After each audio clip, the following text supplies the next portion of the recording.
중미사일, 대만 시민 머리 위 가로질렀다. 둥펑 계열 11발.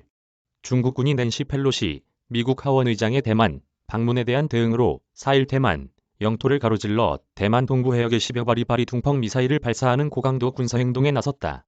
대만을 담당하는 중국 인민해방군 동부전구 스이 대변인은 이날 4일 오후 동부전구 로켓 부대가 대만 동부에 예정한 해역의 여러 지역에 여러 형태의 재래식 미사일을 집중 타격했고 미사일은 전부 목표물을 명중시켰다고 발표했다.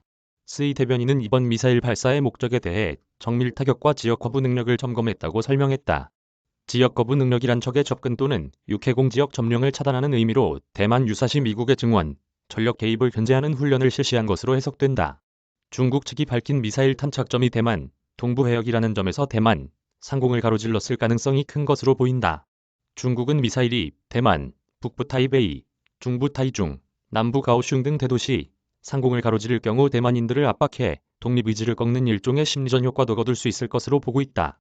대만 국방부도 이날 오후 1시 56분 중국군이 대만 동북부 및 서남부 해역을 향해 각각 11발이 둥펑 계열 미사일을 발사했다며 국군이 즉각 발사 동향을 파악했고 관련 방어 시스템을 가동하고 전투 준비 태세를 강화했다고 밝혔다.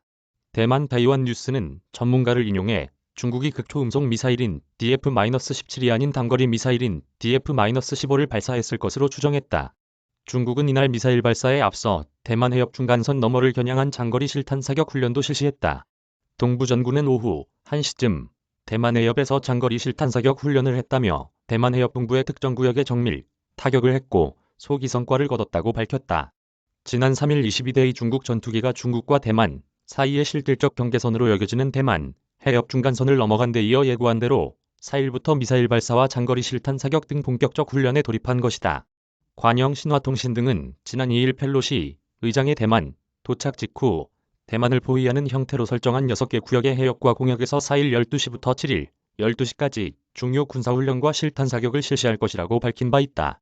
이와 관련 대만 교통부는 이날 중국이 오전 9시 기습적으로 대만 동부 해역의 훈련구역을 한 곳 추가해 7곳으로 늘었고 훈련 기간도 8일 오전 10시로 연장했다고 밝혔다. 중국군은 이번 훈련에 스텔스 전투기, 극초음속 미사일 등 전략 무기들까지 대거 동원할 것으로 보인다. 중국 중앙TV를 통해 공개된 주요 군사 장비를 보면 중국 최신의 스텔스 전투기 젠-20 전투기와 극초음속 미사일인 DF-17 등 최첨단 무기가 대표적이다. J-20은 중국이 세계 최강 전투기인 미국의 F-22와 맞대결을 염두에 두고 개발해 실전 배치했다. 사거리가 2,500km인 DF-17은 음속의 10배 속도를 낼 수 있으며 비행 중 궤도 수정이 가능해 미국의 항공모함을 저지할 수 있다. 중국은 대만에 대한 군사행동과 함께 사이버 공격도 실시했다. 대만 외교부 어우장한 대변인은 이날 펠로시 의장이 방문한 지난 2일 밤 중국과 러시아 등지의 인터넷 프로토콜을 통한 과도한 접속 시도가 이뤄지면서 홈페이지가 마비되는 현상이 나타났다며 일본의 최대 850만 회에 이르는 접속 시도가 이뤄졌다면서 이는 홈페이지를 마비시키려는 의도가 명백한 행동이었다고 주장했다. 대만 행정원 러빙청 대변인도 3일 총통부, 국방부, 외교부 등 대만 주요 기관 홈페이지를 대상으로 한 인터넷 공격이 있었지만 보호 시스템이 가동돼 보안 문제가 발생하지는 않았다면서 경계를 강화 중이라고 밝혔다. 베이징 이규전 특파원 이메일 주소